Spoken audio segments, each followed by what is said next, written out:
In this video, I'm bringing you guys part 3, the final part of my Bristlenose Pleco breeding project. And as you recall, I left off on November 29th. These little fry still had their yolk sacs and they were in this little breeding box. They have since absorbed their yolk sacs. We're on December 2nd now, and they are now ready to eat. So I have a cut little sliver of green squash in there being held down by a piece of driftwood that I kind of speared it with. And these are albino, so you're seeing that yellow color. There is no black color to them, and they are going to stay yellow. I haven't seen any of them exhibiting any darker colors, so I'm pretty sure having both albino parents, the whole batch is just going to be albino. I don't think there's any chocolate genes in there. And yeah, they're all looking very good. Haven't really lost any yet. I haven't seen any little dead ones. I'll fast forward for you guys a couple days because I probably will be taking these out of the breeding box and putting them into a 10-gallon. Fast forward 2 days, it is now December 4th, and I moved all of the very new fry into this 10-gallon tank with a large piece of Malaysian driftwood.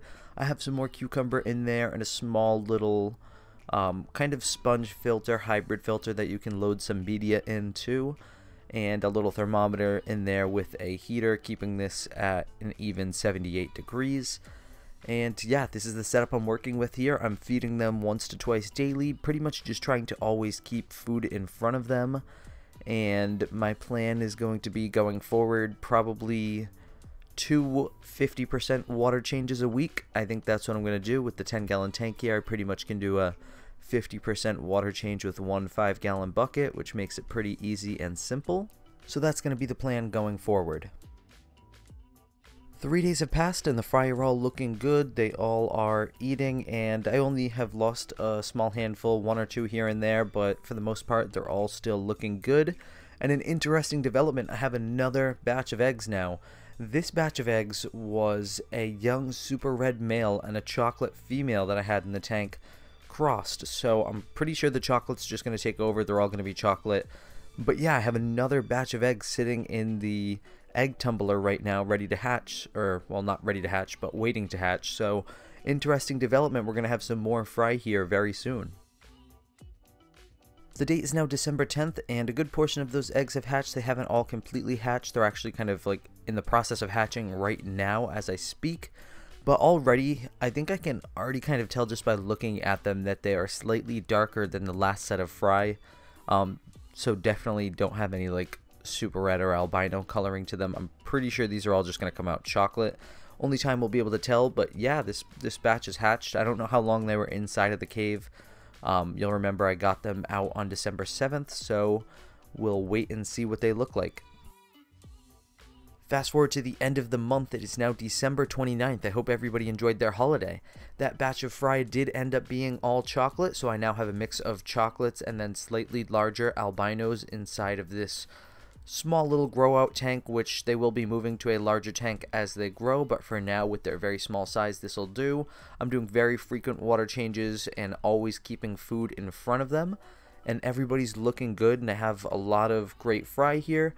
So we're going to fast forward again. Okay everybody, so the date is now February 10th. We skipped ahead quite a bit, the entire month of January and then some, and during that time we went through some tough times. We suffered some significant losses. So what happened is we have a turtle tank in the house, and the turtle tank is relatively new, and the turtle tank developed drain flies, horrible amount of drain flies, and because the turtle tank has an open top, the drain flies then got to every other aquarium that they could sneak into and laid a bunch of larvae that looked like mosquito larvae that were then hatching and continuing the cycle, and we just could not get rid of these drain flies no matter what we did. And they got to my Pleco tanks, and stupidly, because I don't know, it grossed me out seeing the little larvae swimming around with my fish, and what grossed me out more was having the flies flying around all over my house with nothing I could really do about them. I hastily brought in some guppies without properly quarantining them because I wanted the guppies to eat the larvae like I knew they would. And that's exactly what the guppies did. They ate most of, if not all of, the larvae and rid both my adult Pleco tank and my fry tank of these stupid drainfly larvae, but in the process I stupidly brought in ick because I didn't properly quarantine, and I did everything hastily. So I lost a lot of good fish. I lost some of my adult breeders, and I lost a lot of my fry. All of the chocolate fry died. They were just too young. They weren't able to survive the ick virus, and then I lost some of my albinos too. So now what I have left is about probably 20 of the original albino fry, and they are healthy now. Everybody's healthy in both tanks. It took me 2 or 3 weeks to cure the ick using the heat and salt method. I brought the tank up to about 84 degrees. But I have now rid the tanks of ick. I haven't even eliminated the drainfly problem in my house yet. They're still in my house. I have both of my Pleco tanks covered so they can't get into them now, but they're still in some of my other tanks, including the turtle tank, so that's going to be a whole mess that I have to take on this spring. But that aside, I still have the healthy fry here, and I still have adult breeders who are going to have more babies. Definitely some big setbacks here that I wasn't happy about, and I wasn't really wanting to show on camera just because it was just a whole mess, but that's what we went through in the month of January. On another note, you'll see that I took out the giant piece of Malaysian driftwood I had in here and replaced it with a smaller piece.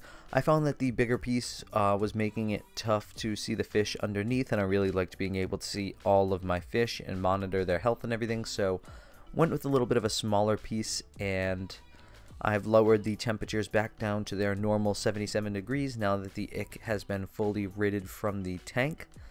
And I switched it up. I was using the Tetra wafers before. I'm now using the green Hikari algae wafers. I find that my fish like them more and they eat it more. I read online too that other people experience this with their Bristlenose plecos, that they enjoyed the Hikari ones a little bit better. I'm still doing 100% water change every week, and I do that split up 2 times a week. I do a 50% water change. You can see they generate a lot of poop. All this poop you're seeing on the bottom is probably just a day or two's worth. So definitely a lot of water changes with a grow out tank like this. And in the future, I'd love to set up some type of automated water change system, but that's really just not in the works right now. But yeah, that's where I'm at right now. I will fast forward for you a couple more times here. The date is now February 17th. This is going to be my last update of the Pleco breeding series. I had a batch of chocolate fry just finish absorbing their yolk sacs, so they are now in this fry tank along with my somewhat big albinos now. And I wanted to show you guys the comparison because these chocolates are only about a week to a week and a half old. I want to show you guys how much my albinos have grown over this time. My albinos from the original first batch we all watched hatch, my albinos are now 1 inch to 1.25 inches long. Now that's over a roughly 3-month period. I'm looking to grow these out to between 2 to 2.5 inches before I start selling them, and I'll probably even make them available on my YouTube channel. I'll make some type of announcement that I will be selling them if I can do some type of shipping over the summer, but I am going to try to sell to my local pet stores and local fish breeders on Craigslist primarily, but I will probably try to ship some out. But yeah, this is going to be the final update. I'm very happy with the results here, that we're able to successfully breed the Bristlenose, and we're now going to be moving on to some of the more sought after breeds of Bristlenose: Super Reds, Long Fins, Blue Eyes, Green Dragons, so on, so forth. And I will try to keep you guys updated throughout that process as well. I would love to hear in the comments what you guys thought of this whole Bristlenose Pleco breeding journey that we went on together. I know that there's some stupid mistakes I made early on, especially with the male to female ratios, so some lessons learned that I would like everybody to take away from this is that male to female ratio, keep 1 male in a tank. It's not going to help you to keep more than 1 because 1 male is just going to end up being the dominant one and bullying the others anyway. He's going to be the one that's breeding while the others get beat up, so keep 1 male, unless you have a really large tank, maybe like 50 gallons or larger, and you can kind of dedicate different little territories to each one. Maybe you can get away with it, but if you're looking at 40 gallons or 50 gallons or less, keep 1 male and maybe 2 to 3 females. Now you can put in something like a tank divider, and that's what I've done with my tank, and that'll help you split it up so that the males are not fighting with each other. But if you're not able to use a divider, keep 1 male to 2 to 3 females. You want to keep your water temperature around 77, 78 for breeding, for the most optimal breeding anyway, but they'll really breed in a bunch of different temperatures and a bunch of different pHs. And you want to make sure that you're going to have a place to put these babies, that you're going to have a local fish store that is willing to buy these, or a local hobbyist that's willing to buy them, because these things, once they start breeding, will breed prolifically, and you also need to make sure you have enough adequate grow out space, because you're going to be looking at probably a 6-month window before you're even able to sell the fish, and that's if you're doing the proper water changes and feeding enough so that they're growing as fast as they can. So make sure you have a place to sell them or get rid of them. And this is where I'd go on to say one of my final points. If you're going to get into bristlenose pleco breeding, try to breed one of the more sought after color variations like your super red, your blue eye, your green dragon, your calico, and the long fin variants.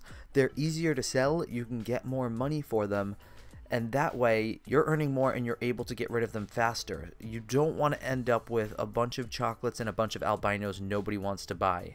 So my task going forward has been either separating or selling my albinos and my chocolates, because I want to only breed those more sought after versions now, because those are the ones I'm actually going to be able to sell for a decent amount of money and not have to house for a long period of time. Some of you might have seen I recently got in some super reds from a breeder. Those super reds have already laid a batch of eggs for me, so I probably will do a super red breeding video. That won't be a multi-part series, that'll probably just be a short one and done, but look forward to that soon. If there's any questions that you still have after watching these 3 parts, please leave them in the comments down below. I'm a first timer at this, as well as many of you, so I might not be able to answer all your questions, but I'm sure I'll be able to maybe give some insight on what I experienced at least. And if you enjoyed this series, hit that like button down below. And as always guys, thank you for watching.